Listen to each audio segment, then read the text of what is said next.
De son côté, le groupe de gestion se réunit. Un sujet épineux est à l'ordre du jour.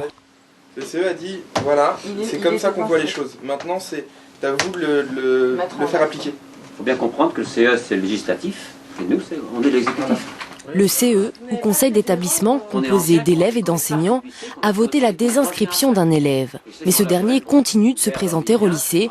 Nos gestionnaires se demandent comment réagir. Il ne faut pas qu'il revienne même quand il est désinscrit, parce que la désinscription, c'est dire en gros, tu te remets en question, etc. C'est une remise en question. Si tu es là, tu n'es pas toujours dans la remise en question, parce que tu continues à faire les choses quotidiennement, tu continues à aller à la Casbah, boire ton café avec tout le monde. Donc, la seule chose qu'il faut qu'on fasse respecter, c'est le fait que pour l'instant, Théo est désinscrit.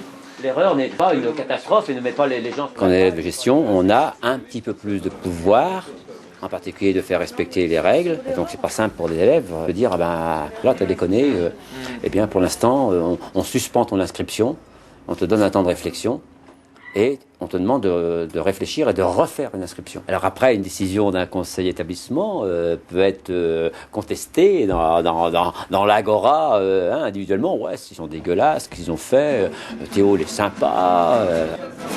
Pour autant, le climat scolaire reste une des réussites du lycée expérimental. En 27 ans, il a connu 3 cas d'exclusion. Rush du goûter à la Casbah, voici un étrange visiteur. C'est le bistrot le moins cher de Saint-Nazaire. André Daniel passe régulièrement boire son café. Il vient surtout regarder grandir son bébé. Avec Gabriel Cohn-Bendit et une 50aine d'élèves, il a fondé le lycée en 1982. On disait, l'école, il faut pas la dynamiter, puisqu'il avait des questions en 68 de la dynamiter, mais la dynamiser. Il fallait lutter contre les coutumes, la tradition, la soumission des élèves. Qu'est-ce qu'on fait, monsieur?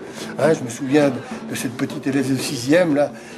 Et quelle couleur je dois prendre mon cahier, monsieur? Je dis, mais n'importe quelle couleur, ma fille. Elle était démontée. C'est pas facile, parce qu'après, l'une des grandes luttes qu'on a dû mener, c'est de pas être la clinique de l'éducation nationale. Et ça, dans la tête de beaucoup de gens, c'est pas un problème réglé. Ouais, d'accord, ceux qui sont malades et avec lesquels on n'arrive rien à faire, on peut vous les donner, mais les bons, on raconte les bons. André Daniel, c'est l'histoire de l'établissement. Demain arrive la relève. Des élèves stagiaires débarquent à Saint-Nazaire pour découvrir le lycée. Ils arrivent parfois de loin pour s'inscrire. Pour l'instant, tu es déscolarisé. Ouais. D'accord. Et tu faisais quoi avant? J'ai fait 1 an en école de dessin à Nantes, Pivot. D'accord. Vous connaissez? Ah ouais. Si vous restez pratiquement, vous allez rester là demi-heure? La main à la pâte, au sens propre du terme. Donc tu fais une sauce pour la salade, tu trouves de la moutarde, du sel, du poivre. Aujourd'hui, le lycée ouvre ses portes à des élèves qui envisagent de s'inscrire l'année prochaine. Mais ici, pas de stage d'observation. Joël les met à contribution. Charlie veut devenir ingénieur informaticien. Son lycée de Quimper ne lui convient plus. Ici, en fait, c'est totalement différent. Il y a beaucoup moins de cours, c'est beaucoup plus manuel. Moi, j'ai toujours remarqué que ma question manuelle, j'étais beaucoup plus perfectionné, en fait. Sa maman, elle, visite. Chaque palier. Ici, le travail. Une implication des parents indispensable pour une inscription.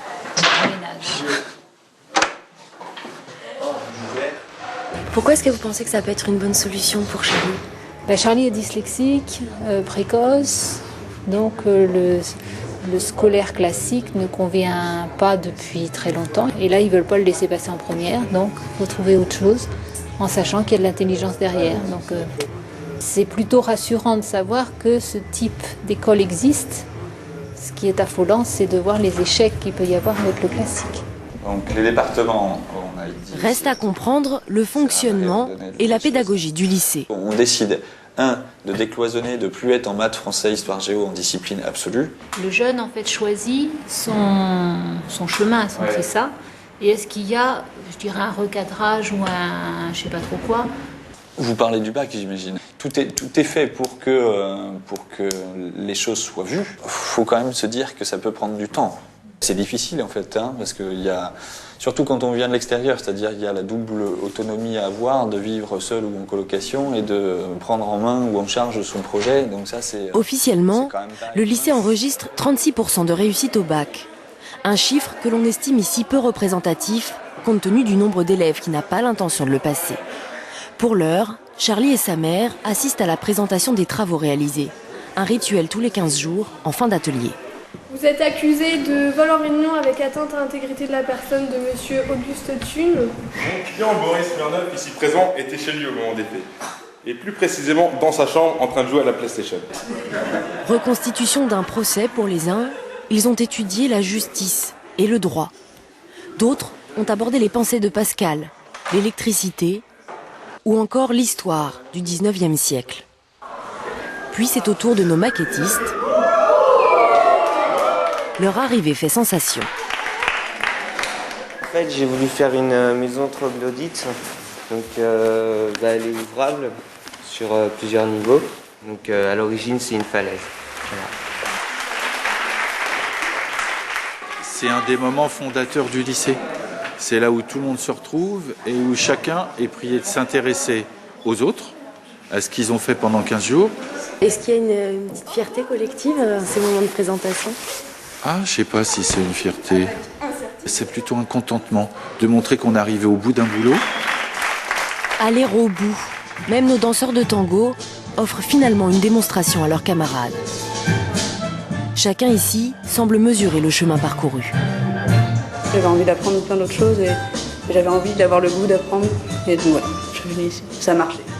J'étais beaucoup plus renfermée et je sais pas comment l'expliquer, ils sont très forts. Le lycée traditionnel est fait pour certaines personnes. Ma sœur, elle s'éclate, elle s'épanouit dans le traditionnel. Et moi, pas du tout. Par contre, au lycée expérimental, c'est super, quoi.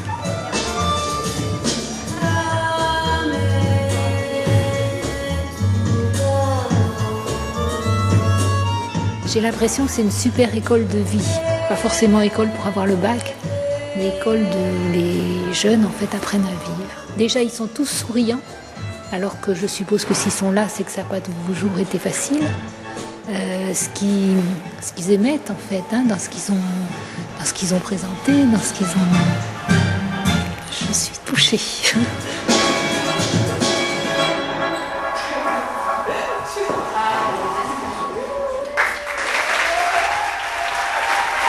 École sans cesse réinventée.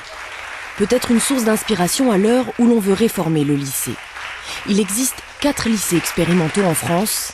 Ici, on veut croire que ce type d'expérience peut faire école ailleurs, donner à d'autres un nouvel envol.